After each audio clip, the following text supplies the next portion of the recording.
So my name is Brooke Oaks of brookeoaks.com, and today I'm going to be sharing something a little bit real and raw for you.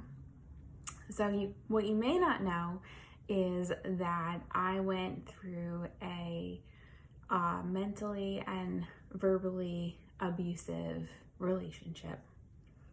Someone who I trusted, someone who I thought, I could see the rest of my life with. And then over the years, things started to unfold. And back in 2017, I became really sick. Turned out I had Lyme disease. And that was like the turning point, I feel anyway, of where the light switch flipped. And instead of those fights that happen a couple times a year, those fights were happening on a monthly, then weekly, and daily, and then it moved to minute by minute basis. And it's not your typical fight. I know married couples fight all the time, but these were the demanding you to go outside so that he can yell at you for 2 hours, or blocking you into a room so that he can yell at you for 2 hours, telling you that no one is going to care for you and that no one is going to be there for you, and basically that everything you say and do is worth nothing. And so going through this experience has been a tough, at the very least to say, situation. And coming out of it took a very long time. I know there's a lot of people out there that talk about getting out as soon as you can and, not expecting things to change. You never know where it's going to go. I was that person that was hoping that things would change, something would change, things would get better, right? Sometimes there'd be that fight, and then for a few weeks things were good, and there was communication and there was love. And then all of a sudden it would whip around to everything you say and do is wrong again, to the point of threatening to sell your animals because they are jealous of them, to the point of threatening to sell your animals because they feel that they deserve the attention that the animals are getting. If you don't know much about me, I was doing horse rescue for a little bit. I'll probably get back into it. But these are things that no one should have to hear. No one should be told that they're worthless. No one should be told the things that they enjoy doing is a waste of time.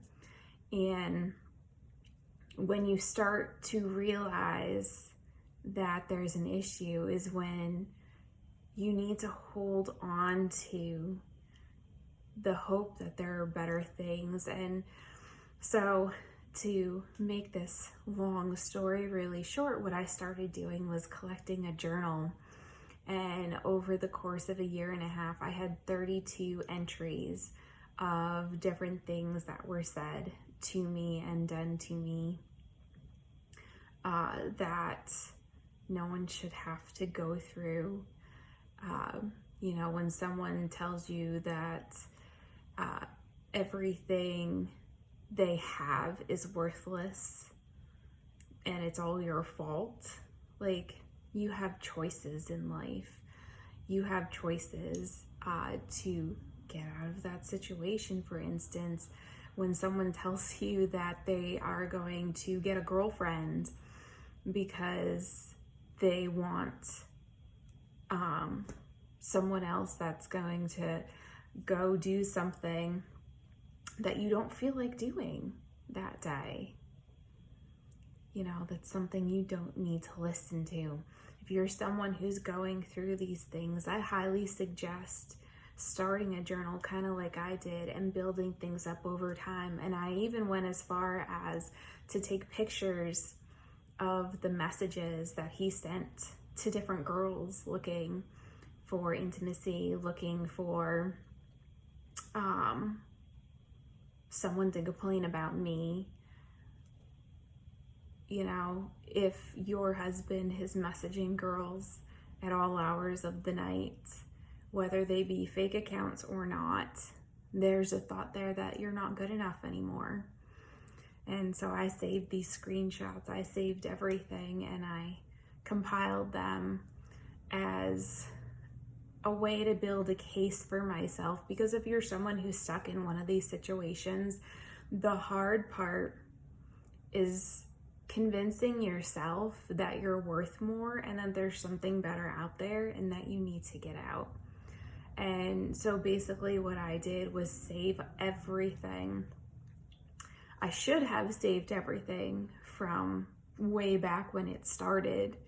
But back then I wasn't looking to create a case for myself as to if I deserve something better than what I was in.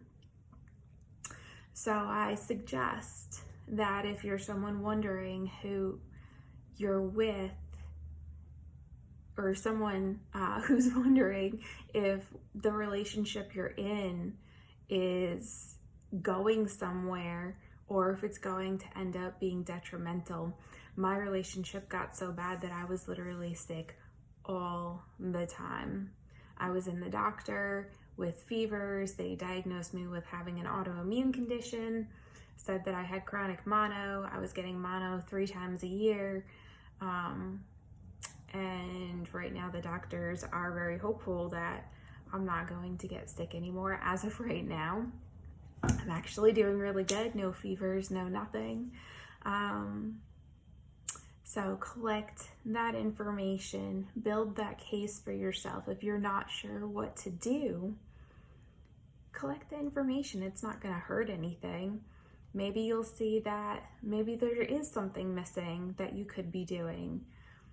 But if you're the one who's doing all the cooking, all the cleaning, all the care of the house, all the care for everything, and the person that you're with just goes to work, comes home, and sits on the couch, maybe there's something better there for you. Maybe there's something that you need to look at inside yourself and say, is this really worth it? Is this where I want to be? Because you might surprise yourself after listening to my family tell me for years that where things were going wasn't good, and my parents asking me on a daily basis if I wanted to continue living like this. I finally made the decision to give myself a chance at something better. And so feel free to message me if this resonates with you. Leave a comment. I'm sure there are people who have not so great things to say about this, but that is a-okay, because I'm learning to be okay with liking myself finally. Thanks for watching.